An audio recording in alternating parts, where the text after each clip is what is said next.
Makakulaina fionga ngakasi ya futbol. Ya soa kwai masunga ya diakau. Soa kwai ma. Sabea ya diwai.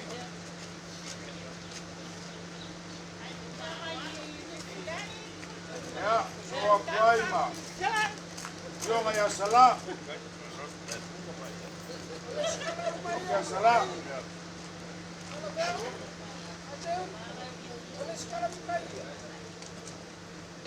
Que o culo el faleo con filao que va a acabar que le ale por la o kusumai como le escala la fiona ya que o acabó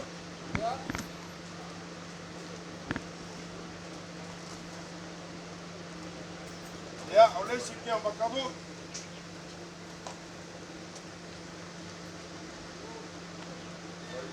tu ali acaba ya, papá voy fui mau malu voy ali ya.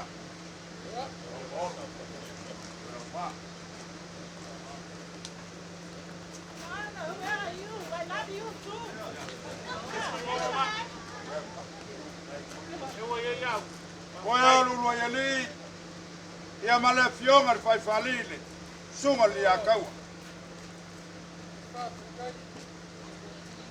Hello ya, que ya.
Aí você me for, vamos ver. Vai le pele o le loko e fa mo for nga fo mo keu.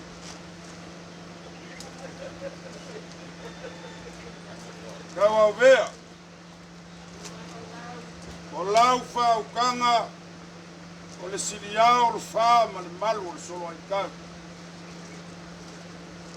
A e fe kalai e le mangu e.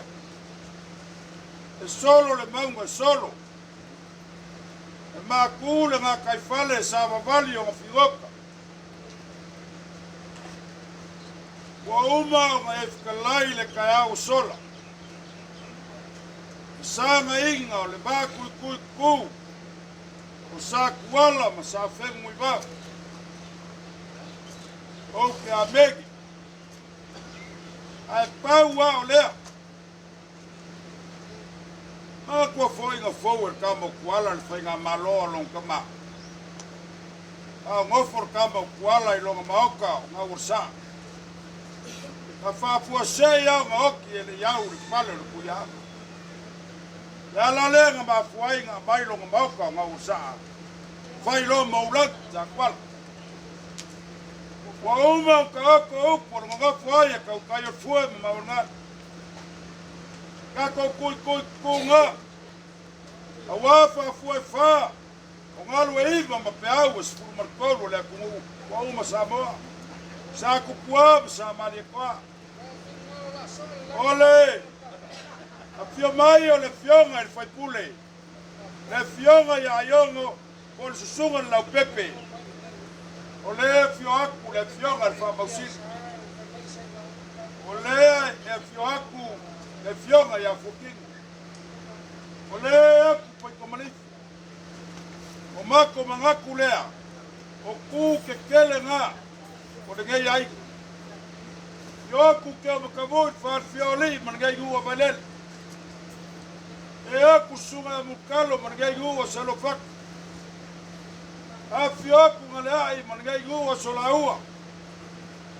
e whape foi pa ia I usoli man ngu sasakeli mamalu o ngei ngua sa foku o walf kalainga I albea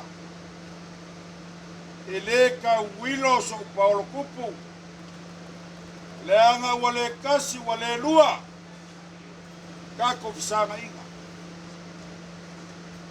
e kupu mai lava o makiu ki uvae se ia pa ia o si ulawao o mamalu ia sa kuala e au I makaili ili makapula ia o le e ai le kafia sa yongo ma le pepe sua ma le kauso ma kole foa e kausi laulaunga ka ovea fa pe fo il far fiku ma le fale o fasco le we ka kala le konga lea o le se legi o le fua ma mamala ma fuanga o mai pele ma mamai le fanga ua pai ko ma le ifi ma le fionga ia fuking o mako fa pelea Fafkai kele whaloa, Fafkai whakupu, Fafkai whakamari, Fafkai le pelenga o le fionga le alori. Mane la mafkanga ma le fionga ia fuakingo. Ia po le fionga le whamausili, e meisi o lana. O le whako whala inga le mauka lea, na mako kamwhea. Kele kiki, kau au vea, ka makikiva wafsara. E feka lai o e whaar fiku o le ngumela fiku e afe o le ngumela piko siri nganga manguia I le maunga haifa I salae le lea na mako kam whaiak kalo alo lea le fionga le ni whaiku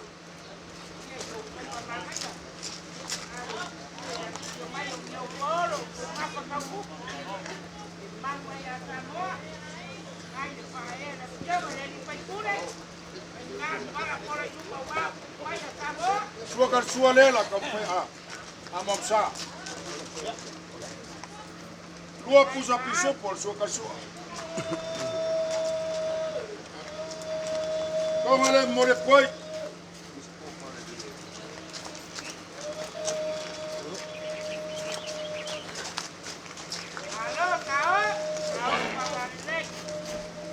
Go fale le fioma le fai culo.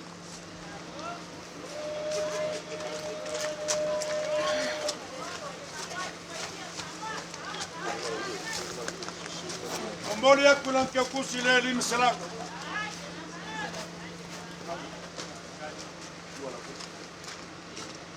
Ole fa kamali le la fioma ya la pep.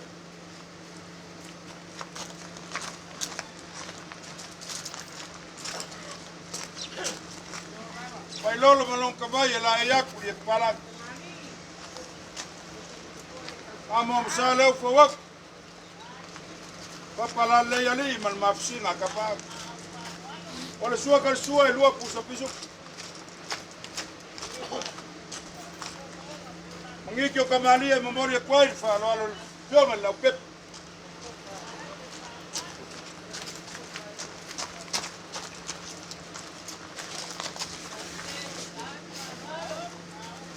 pale le fionga la pep. O moli aku le korse le kala.